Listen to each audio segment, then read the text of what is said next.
Oh, no, Captivology tests come later. When I like have a giant bowl charge through the room and everyone pays attention to that.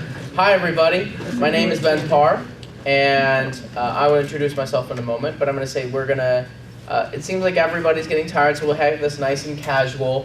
If you have your beers, you can pull that out and just start chugging now. I don't mind at all. If not, then you should have planned ahead. But I'm going to talk a little bit about my book, but really what I'm really talking about is attention. And I'll talk more about how does a startup get attention, how does an investor get attention, and why does attention even matter. And so I'm going to do a casual talk, so if at any time you have a question, just raise your hand. I'm going to talk about, we can talk about specific stuff about how do you get attention as a startup, etc. But before we start, I'm just kind of curious, the makeup of this room. Who here is an entrepreneur? Pretty much everybody. Is anybody an investor? Lawyer? He just left the room. Anyone here secretly Batman? No, you're not Batman, I'm sorry. You don't have the physique for it.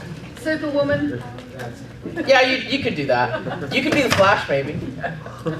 In any case, I have a book coming out next year. I'm just giving you a little preview about it. It's at the end of the year. I'm just finishing up writing right now. It's called Captivology, The Science of Capturing People's Attention. It's a book about the science and psychology of attention, why we pay attention to certain people, products, companies, and ideas, and how to capture, maintain, and grow attention. And if you don't know my background, I'm Parr. I used to be the editor of Mashable. More recently, I started an early-stage venture fund called Dominate Fund. We are specialists. We specialize in coaching startups on how to get attention and grow their businesses in the areas of press, marketing, customer news acquisition, building relationships in Hollywood, and building viral products. We have a team of 6 that help our companies in all these different areas. I'm writing this book as part of that cornerstone. So I'll talk about a few of the key triggers and just a little bit of storytelling, and then we'll talk a little bit more about how do you as entrepreneurs, especially since this room is mostly entrepreneurs, how do you get the attention of press, how do you get the attention of investors, how do you get the attention of customers. So how do you capture attention? I'm going to talk about a couple of the triggers that I've come across in my scientific research. Throughout the course of my book, I've interviewed more than 50 different psychologists, neurologists, researchers, and what I call masters of attention. I interviewed Sheryl Sandberg, I interviewed Steven Soderbergh, the director, Adrian Grenier from the show Entourage, the Mythbusters, the head of the Academy of Magical Arts. I don't know if you knew there is an Academy of Magical Arts, and he's one of the masters at magic. Disruption, or what I like to call violating expectations. And this is my favorite example of this phenomenon. And this is an ad from Patagonia. And Patagonia, if you don't know, is a clothing brand. And their ad a couple years ago was, "Don't buy this jacket." What brand is supposed to say that? What the hell are they thinking? Who's high over there? But if you see over there, even though it's kind of cut off, what it's saying is that they're trying to promote good use of clothing, that you shouldn't, that they build high quality clothing that they will help you repair, and that you shouldn't have to replace it until you actually do. And this may seem intuitively that they're actually making it so people buy less of their clothes. But the result was an 80% increase in their sales over the next 2 years as a result of this campaign. And it was because it violated people's expectations. And it comes from a social theory of communications that talks about the theory of violated expectations. And let me give you a classic example. So pretend I'm a stranger, and I'm just some dude, and I go, and you're at like a dinner date or something. We'll pretend you two are on a date, why not? And I'm doing this. I'm just some stranger, and I'm just sitting right here. I've just captured your attention because this is not what a stranger is supposed to do. He's not supposed to sit down in the middle of someone's date. And the reason it captured your attention is because you need to resolve the discrepancy. There's a discrepancy here. Something is wrong. Why is this happening? And you need to figure out what is going on, whether positively or negatively. In that case, that's a negative violation of expectations. Someone's not supposed to do that. Maybe this person's a creeper, maybe this person's an X, who knows? But you can have positive disruption, positive violation of expectations.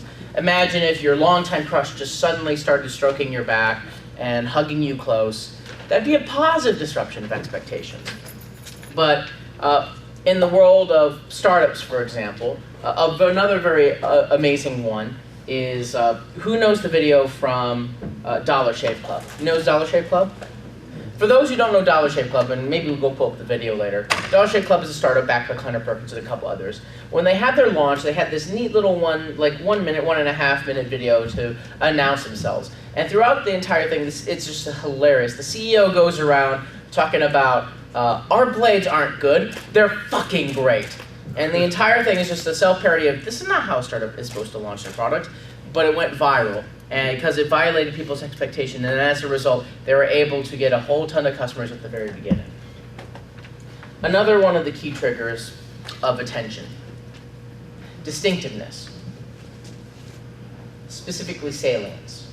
So, does anyone know what that is? It's a flower. No, it's one of those things that look like the flower. It is one of those things that look like the flower. This is Orchis apifera, better known as the bee orchid. This is actually the bumblebee orchid specifically. And so it's a very unique creature within the plant and animal kingdom. When it spreads it out, it not only looks like a bumblebee, but it feels like a bumblebee when the bumblebee lands on it, and it smells like a female bumblebee. The reason for this is because it attracts the male bumblebees, and they land on it and they try to copulate with it. They fail, but in the process, the pollen gets stuck on their antenna, and they fly off to the next plant. And guess what happens then? It spreads the seeds. And so they're using these distinctive cues, these salient cues to capture it. In the most basic level, sex. Like, this is a female bee, I can have sex with it.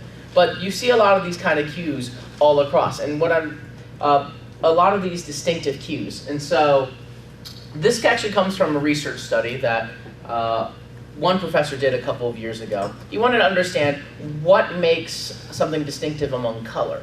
And so this is a photograph from the Ugandan rainforest. And what's the thing that catches your eye the most in here? The red. The red, the berries, right? And this makes sense. You know, if you're a plant, you want to get people's attention. You want to get animals to eat your berries. So the berries are red. Now they tried a couple different experiments. In the next picture, you will notice that 2 colors have been taken away. Yellow is gone, as well as blue. The berries stand out even more, don't they? Mm-hmm. It's even easier to see them. And in the test, people almost always were able to find, that was where they fixated, in the same spots every time. Now I'm going to show you what happens when you remove the red and green.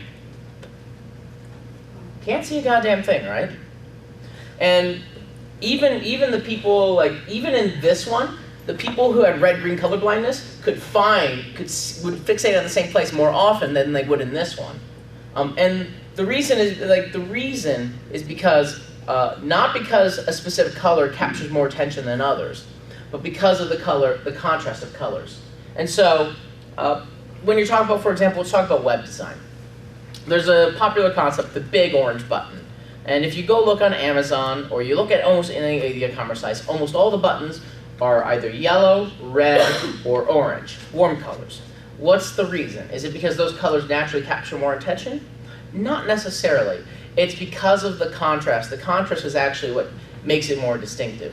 And so if you want to actually capture attention, you have to think about, what is the background of almost every website? White or light gray? And those colors stand out much better on those two backgrounds than, say, a dark blue or a dark purple or another type of thing. But if your entire background was purple, you wouldn't want to have a blue cue, you would want to have a brighter cue. And so the reason these colors work better as attention grabbers is because of the contrast. And so that's the thing to think about with your startups. And again, really what a distinctiveness is about and capturing attention with it is about the contrast. Another different little distinctive cue before we move on to the next trigger. Has anyone ever heard of something called the Ghost Army? Yes. You did. Tell me about the Ghost Army. There were fake tanks built in World War II on Britain to distract the Germans of thinking it's a big army instead of, and they were placed on other different sections of the island. A magician was hired to do this stuff. There was a magician, but it was 1,100 magicians and artists especially. And so it's the 23rd Headquarters Special Troops during World War World War II during 1944 and 1945. And what this group did was distract the enemy and do everything to make them think that they were actually a troop of 30,000 or plus. They did a couple major engagements. They were there 2 weeks after the Battle of Normandy. They were there for the Battle of Brest, which is far west port of France, and they needed to take it over. And so the thing that they did, beyond the fact that they had all these different inflatable ones, which worked really well, inflatable tanks, inflatable planes, inflatable everything, with a lot of detail to the colors and the schemes. But they also had loudspeakers that would play the sounds of troop movements. And it wasn't just like the same troop movement over and over. They meticulously recorded every little detail they could. Everything from troop orders and troop movements, tanks, the sounds of foots going the other way, making it so it sounds like it's really that. And so what Germans would do when at night, they'd keep on firing at these guys because they'd be launching flash canisters in the air. And instead of firing at the actual troops that were moving across the river or taking over the city. And because of these guys, they were able to save tens of thousands of lives because they were able to make very distinctive cues that matched what they were looking for. Let's talk about another different cue, another different trigger, reputation. So this is an ad from the 1920s. So let me tell you about a startup. It's a startup called Odor Ono, and it was started in the 1920s by the daughter of a doctor in her teens. And her father, the doctor, had created this, by accident, this material you could put on your hands or in your armpits, and they wouldn't sweat. It was an antiperspirant. Sounds lovely, right? We use it every day. It's deodorant, it's antiperspirant. But back in the 1920s, this was not something that any woman used. You know what women used back in the 1920s? They had cotton pads and rubber pads under like this, all over, to do sweat. Because of two reasons. One, because they didn't think it was healthy. And two, because they thought that it was not a thing you talked about. It was not a ladylike to talk about body odor or anything of the sort. And so they had to tackle these two different lines, these two different reputations that deodorant and antiperspirant had. How did they tackle the first one? Well, a doctor invented the Odor Ono, the antiperspirant. And so they started advertising that heavily. That doubled sales. But where sales really doubled was when they put out this ad. They broke the taboo of not talking about body odor and antiperspirant and things like that. This was published in Ladies' Home Journal. Hundreds of women, because of this ad, canceled their home journal subscriptions because they were so offended. You can only imagine what they would think now. Yeah. But they were not afraid to tackle not just the reputation of their product, but the reputation that an entire industry had. And as a result, Edna Murphy, who was the creator of this company, sold her company 10 years later for millions upon millions of dollars. And so reputation is one of the most important triggers. It's the reason why it's the reason why we pay attention to our doctor. It's the reason why we'll buy an Apple product. What's that Apple's reputation? Great design, great hardware, better apps. These things matter, and as you work and you build your reputation, your product becomes more attention-grabbing, just even automatically. You start out with an advantage. And so in the world of reputation, I found that there are really three types. There's authority figures, there's experts, and there's the crowd. Out of these three, which one do you think people trust the most? Crowd. I hear crowd and I hear experts. I hear nobody saying authority figures.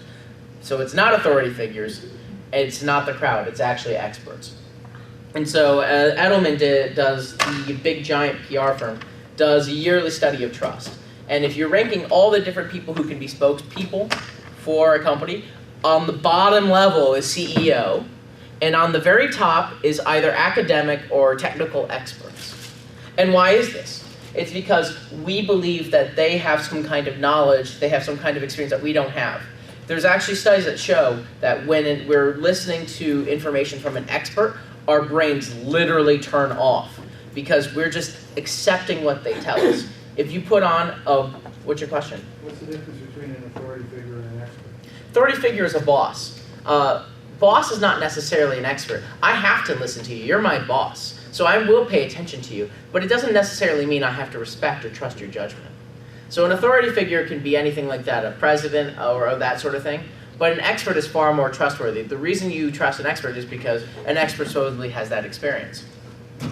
So there's another study where literally if you just put on a white lab coat, you will pay better attention and make less mistakes in general, purely because of the association related to the coat, because of carefulness, because it represents carefulness and attentiveness.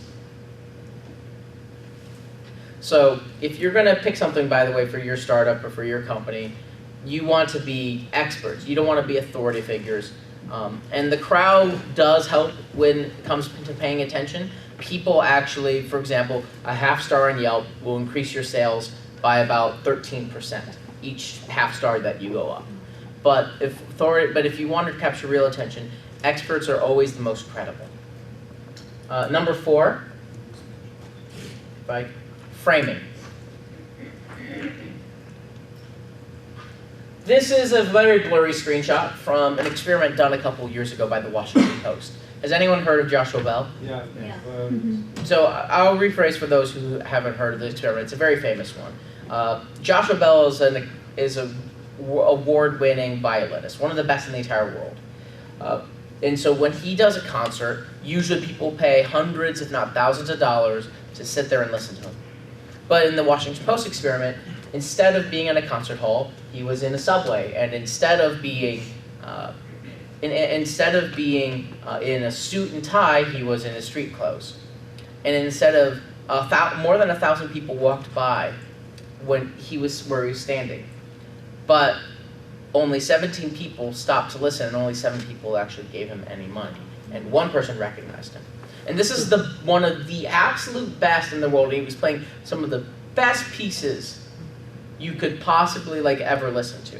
And it just didn't matter because people were all in the wrong frame of reference. And the framing was wrong. And the framing was wrong for a couple of reasons. And here's the reason why he really didn't get attention. He was actually positioned right outside the doors of this subway station in Washington, D.C. And it was during rush hour. Now, what's your mindset when it's rush hour and you're just coming in or out of the doors? You don't want to hear Bach. You don't give a flying. You need to get to work. And by the time you're walking past, you've already lost him. Now, let me compare to another violinist who I interviewed for this book. Her name is Susan Kessler. She is a professional street violinist in New York City and does gigs. She's been on the Today Show, that sort of thing.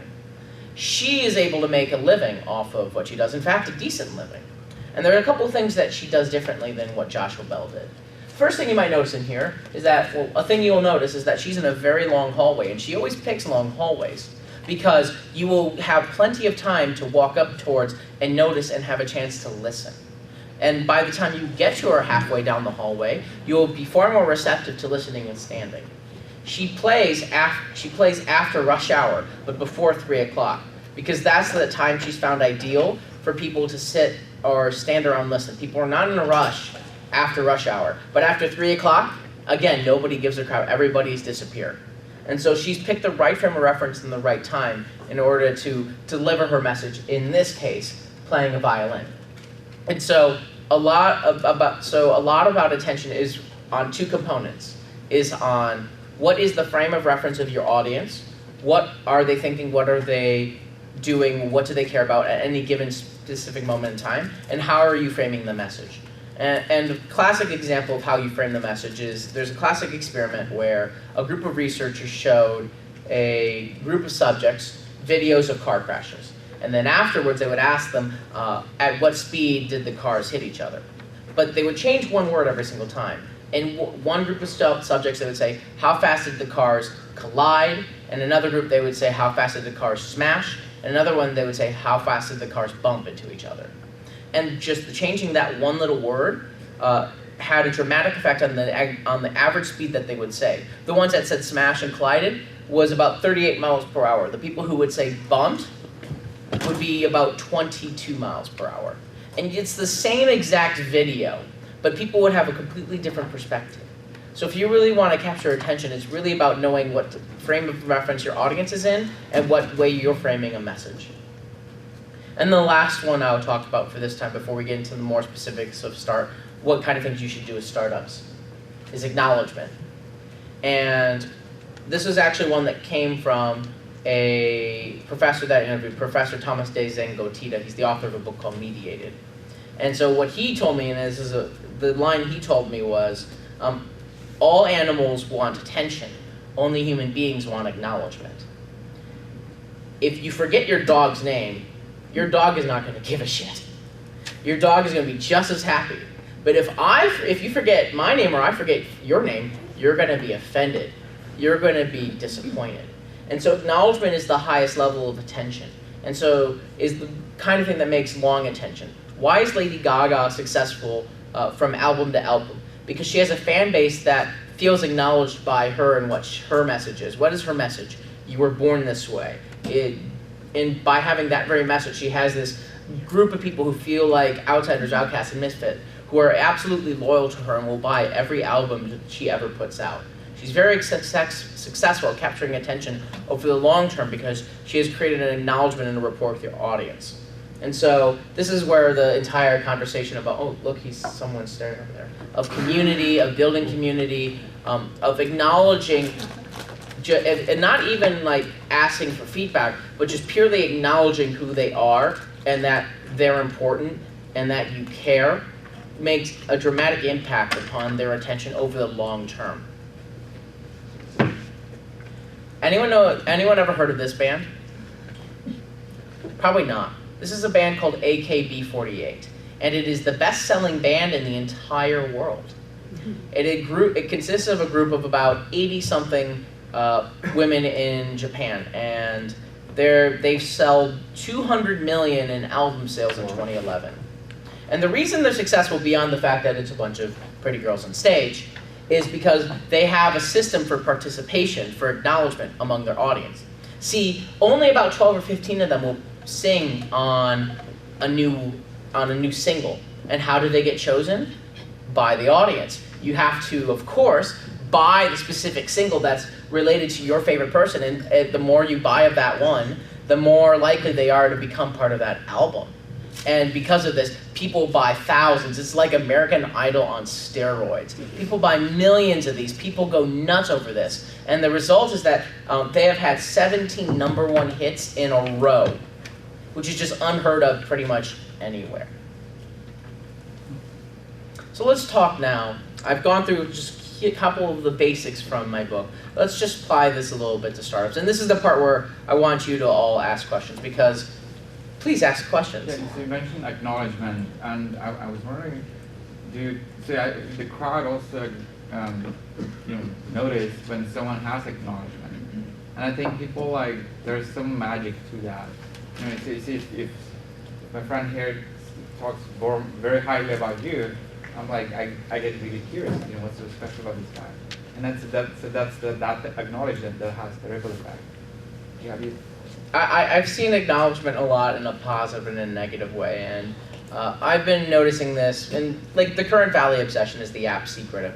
I'm sure maybe, who knows what Secret is? Most of you, the app? No? They release secrets from within companies? Yeah, no. So for those who don't know, Secret is this app that a bunch of Silicon Valley insiders are using right now, where people just anonymously post anything about anybody. And so I've seen some very good things and very bad things in the acknowledgement. People saying amazing things about a specific person or defending a specific person, but also how one person says one bad thing about somebody. For example, Dave Morin is a punching bag on this service from Path. When one person says one bad thing, then it keeps on snowballing and rolling into something really dangerous and really bad. But really, it's about what those first things are. Acknowledgement builds upon what others say. You're right. The crowd really matters. So if you kick, the reason for, for example, why Reddit got started in the beginning, they literally created fake profiles to start seeding content and start seeding positive sentiment. You have to, in some way, seed positive sentiment at the beginning. You can't just put a thing out there and say, here you go. You have to actually get the ball rolling with the acknowledgement, the positive sentiment. When you launch a product, you want to have hundreds, if not thousands, of beta testers already talking positively about what you're doing. If you're going to launch a book, you want to have people lined up to say positive things on Amazon and other such things, because it's a feedback loop. It's crazy how quickly it can go into a negative spiral if someone starts it out negative, if you don't take control of the message, if you, in some ways, don't take control of the crowd. So this is a common phrase that I hear a lot. It's, if you build it, they will come. And it's entirely and totally bullshit. The startup's product is the first step and the most important step. You have to have a great product before you do anything else. But a great product doesn't mean you have a successful company. A great product doesn't mean that you're going to go anywhere. You're probably going to fail if you actually don't do marketing. And I'm going to go pick on a company, even though I really like them. There's a company that recently got acquired for just a few million. A company called Ness, which was, is Ness here? No, he's not. And I'll tell him. But Ness built some incredible technology to predict what your taste would be in terms of food and in other areas.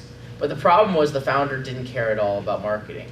And it never got traction. It was a great product, but they were absolutely terrible about getting it out in the marketplace and absolutely terrible about putting it in the hands of people. Nobody that outside of the valley, even half the people in the valley, didn't know what it was. And it just made me sad, because when you have a great product, it should be seen by lots of people.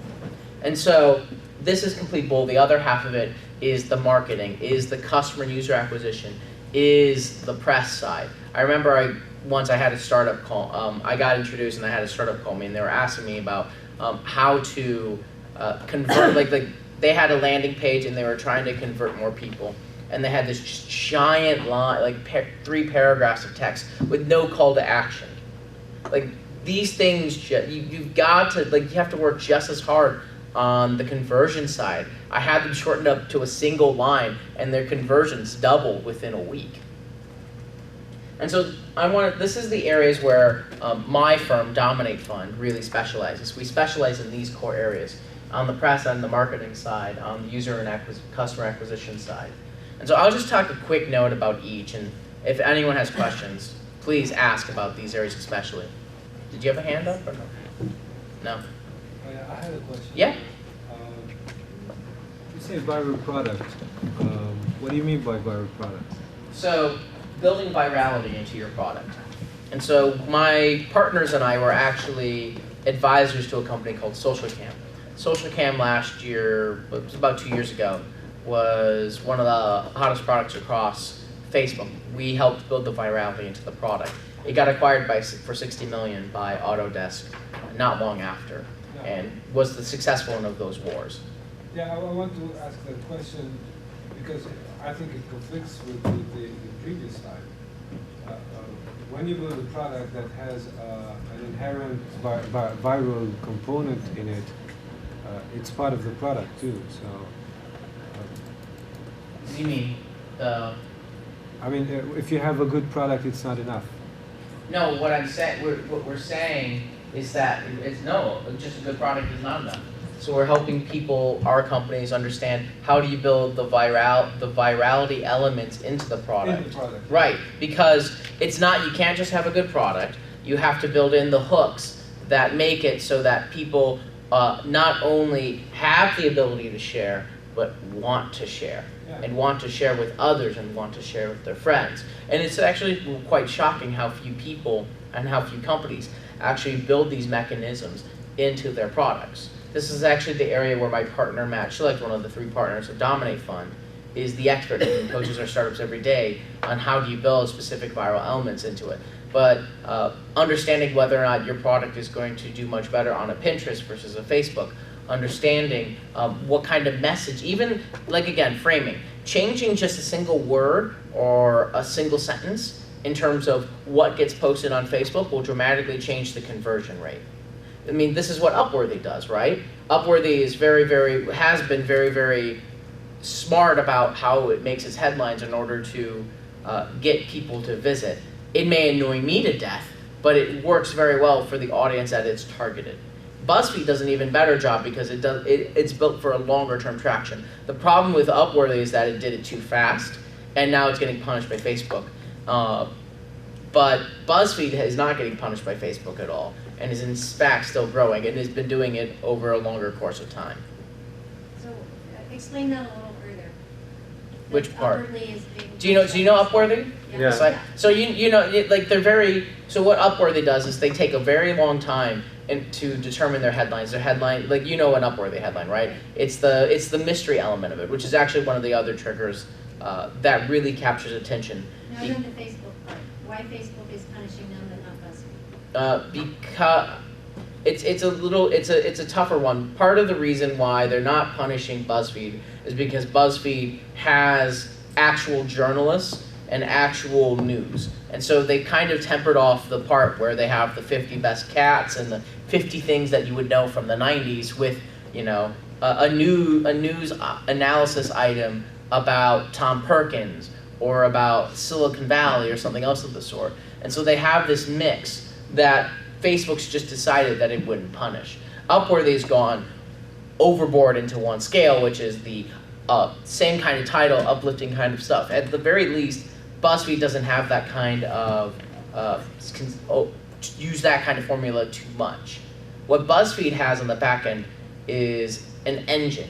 They have a viral discovery engine. They actually can predict what kind of things will go viral, and then they write based off of that. But they don't try to put it all out at once, all the time, to make Facebook unhappy with them. So are you saying Facebook, you're talking about the news feed, what's going to Yeah, Facebook is literally throttling Upworthy right now. It might also partially be that people are getting sick of the same kind of title every time. I know I am. That's the nice thing about BuzzFeed, it doesn't do the same title every single time. So part of it too is that you can't just do the same tactic every single time. People will get tired of it. And especially Facebook got tired of it, and you really don't want Facebook to get tired of you. That just sucks, let me tell you. So are you saying they're blocking it, or is it just... They definitely made it so that Upworthy appears less often in your feed. Right. They have it's just like Google. They have so much power over the algorithm, which things go bigger and go smaller on Facebook in general, and who sees what. I've seen a lot less Upworthy in the last few weeks than I did maybe 2 months ago, which is great because I tried very hard to find ways to block Upworthy and I couldn't do it. But if your friends are sharing it, you're still going to see it. No, right? not necessarily. No, Too. they make you don't see everything that your friends share because there's just too much. The algorithm determines which ones, and they're just lowering the value of Upworthy. So also new lesson: don't piss off Facebook, don't piss off Google. I mean, if anyone saw what happened with Rap Genius, really don't piss off Google because they can punish you really severely. The other lesson there is don't make your strategy around a single platform. Upworthy was too dependent on Facebook. At the very least, BuzzFeed is very good at being both on Facebook and Google and Twitter. And their traffic is kind of like, those are the big two, but Twitter and other networks are a big driver. For Upworthy, it was so much Facebook, and they optimized too much for Facebook. So don't ever build for just a single platform. If I hear somebody tell me, I'm building an app built for Facebook, I'm going to kick them. I'm going to kick them for being that stupid. Ben, just to give you the heads up. we've got Oh, 15 minutes. All right. I didn't realize I was talking that much. I'm sorry about that. Who has questions? This is fun. I wish I had some beers. Just a quick note for a few investors. I mean, maybe this is useful for startups to understand. And this is the one thing I'll say about this: that good investors are experts and not authority figures. Don't bring on an investor to your startup that is going to be that's trying to be your boss, that's trying to order you around, that's trying to say, these are the things you should do. An expert says, here's what I know. This is my advice. There's a difference between orders and advice. Bad investors give orders. Great investors give advice. Bad investors think that they're smarter than you. Great investors actually have expertise. And you have to be able to distinguish that when you're trying to choose investors for your company. And so for investors, if you really want to get attention, they found this works great for us. Position yourself and actually be an expert in something. And this is where like great investors really, really shine. Andreessen Horowitz does a fantastic job of having a group of experts in different areas in enterprise and hardware, and having a back end for recruiting and all these things to say, we have services for you, we have expertise in these areas. The reason a lot of times startups bring on investors, especially startups that are doing really well, is because they have an expertise that the startups don't have. And that's where you really win. By being a generalist, your generalists, I think, are going to go more and more by the wayside, and specialists are going to become more and more popular. And that's what the trend I see with venture in the next couple of years. So maybe you already talked about it, about the ball in your hand, what that's all about.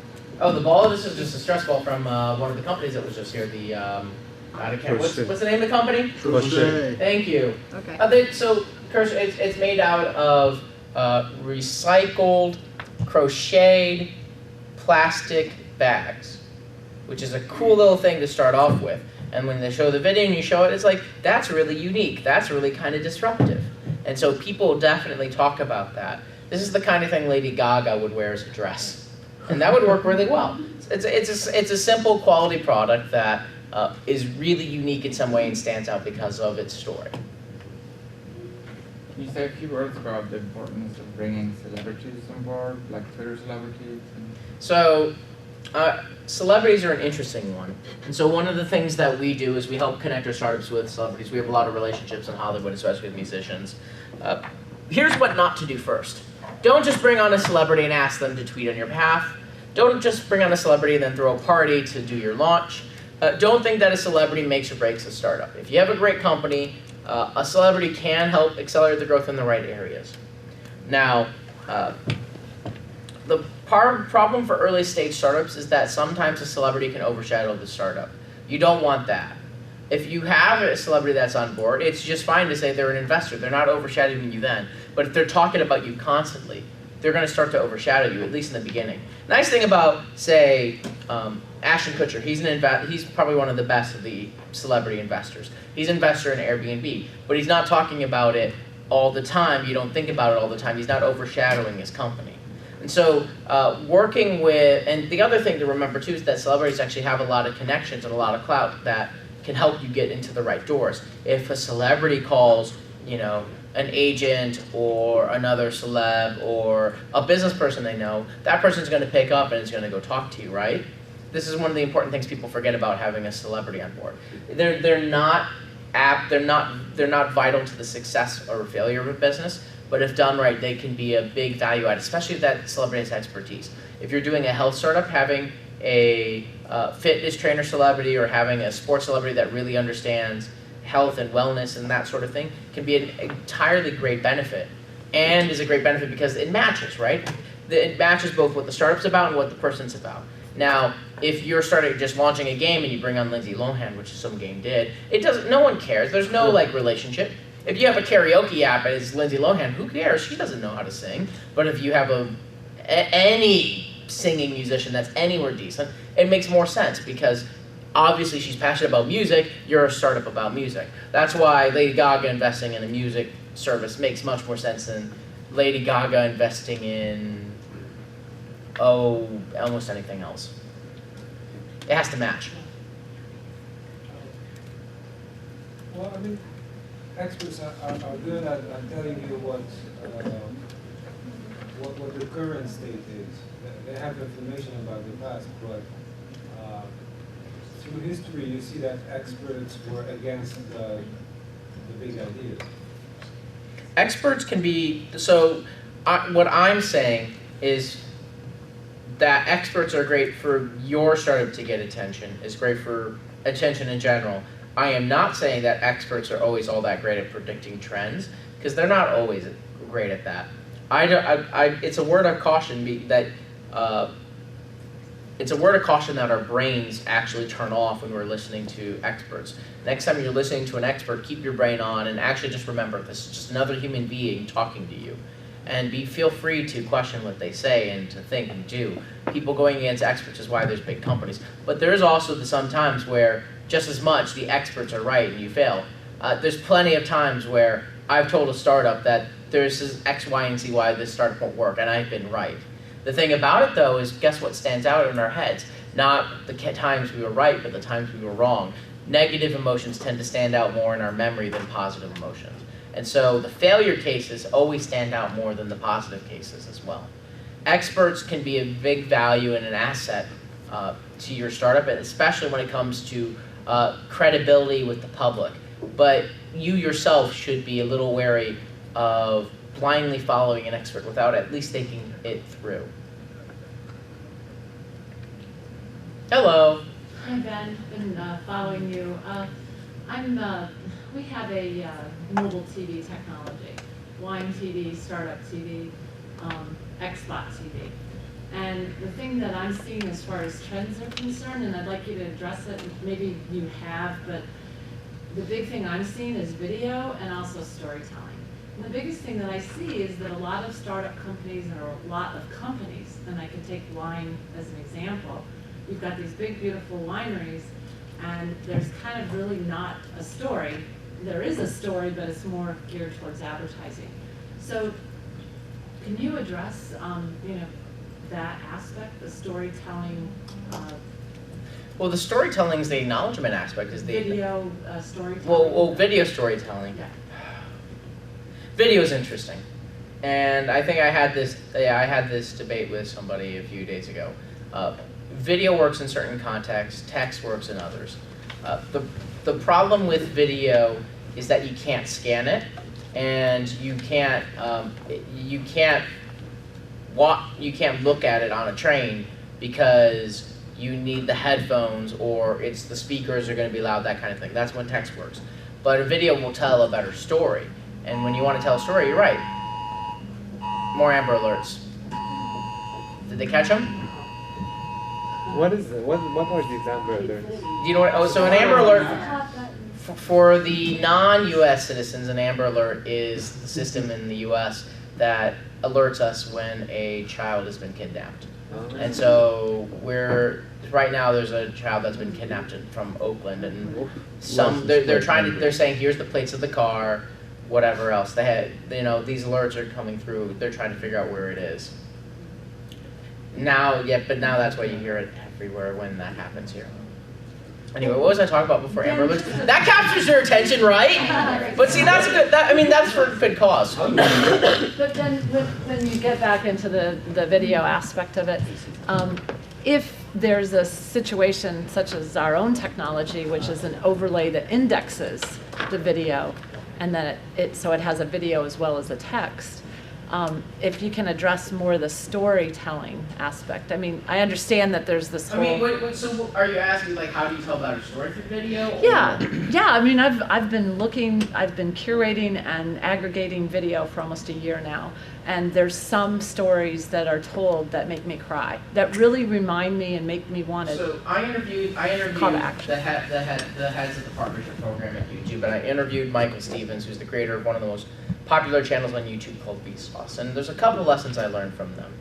The first one is that the first 15 seconds matter significantly when it comes to video. The video in the first 15 seconds had better address whatever the hell was in the title. So if your title was Russian meteors explode, and it's just the first 15 seconds is some guy saying I'm about to show you a video of the Russian meteors exploding, everyone turns off. Because you're not actually showing what they are looking for. They came looking for something. And so in the first 15 seconds, in the first 5 seconds, you should show or you should hint on something that is related to that title, why they came to you in the first place. So kind of that opening singer, it's the reason why in a television show or a movie, they start with the action sequence to lure the people in. And then you can start telling that story. No one cares about the story until you show a reason why to be interested. In the Vsauce videos, it'll be something like, how much water does it take to put out the sun? And so he'll start a few seconds talking about water, and then he'll start talking about the sun. And you'll be like, okay, this is going to tell me the answer to that. But that answer doesn't come until the very end, because you don't want to give it away too early. That's part of the other half of doing a great story. The best titles usually for a video are questions. Having that kind of thing, like, how did this wine do X, Y, Z, And then you have in the beginning addressing what this video is about in some way, but not giving the big reveal until midway or to the end. so that people will continue to pay attention and then become invested in the story. And by the time you actually give them the answer, they've invested in the story. And you need. So you're seeing that that's being. Sorry, done. it's 5 minutes, Ben. By far We've the got mo- a big panel straight after. All right, we're gonna stop it. We'll stop after one more question after this. Then, it's one of the most important. That is one of the most effective ways to have not only a video get more traction, but for people to actually watch from beginning to end. It works remarkably effectively well. The only other thing one of the other things I learned just very quickly is that if you want to have a video get more views, YouTube stars do this thing called do crossovers a lot. You know, a YouTube star will have another fellow YouTube star come on his or her channel, and they'll perform together, do something together, and drive subscribers to each other. And it works remarkably well for driving up subscribers for the long term. And so those are just a few of the others. But in terms of the storytelling itself, addressing what this video is about very, very, very early on, but not giving the reveal until later on, so that you have time for people to invest emotionally in the story. Acknowledgement. Thank you. One last question. All right, wait. Yes, all right. So I thought I should introduce the adoption curve, where you have the innovators, the early adopters, Yeah. and crossing the chasm, and so Yeah. obviously when you relate this to startups, you really need to pick something that is like kind of like into the future. So you're starting something. No, you don't. That's absolutely wrong. Products evolve over time, and so this is something I learned from the Rap Genius founders. I mean, despite what Rap Genius went through with Google, they're still a fantastically large company, and they've recovered all their Google traffic. What I learned from it is that really you have to launch a product that's going to appeal to your user base today. But as you start learning what the community is and as it grows, the next versions of that product are catered to what they are and what they want. The product evolves because the community evolves, and great products consistently evolve with the community. You cannot project out what that community is going to be like, and it's very hard to project what those trends are going to be like. You start with a very core thesis, and it changes, and it alters, and it grows over time based on the community. A community really drives what the product's going to look like. Don't try to make something that's going to be future-proofed. You can't. You're going to just have to keep on changing the product to suit the taste of your community. Anyway, I think I have to go. So thank you very much. Thanks so much, Ben. If you want to find me, just ben@benparr.com. I don't have a card. ben@benparr.com. So I've got 2 more books here, and my question is, what did Ben say that happens to a person's brain when they hear that an expert's speaking? I'm sorry? When they hear what? Yeah. Did you get one of these? Pass that down. Sorry, Ron. You win a book. And the other thing he predicted for the trend in VC, what was he suggesting that VCs need to be? Experts. It's still on And the. and not? Not a figure. Yeah, okay. It's behind. Thank you.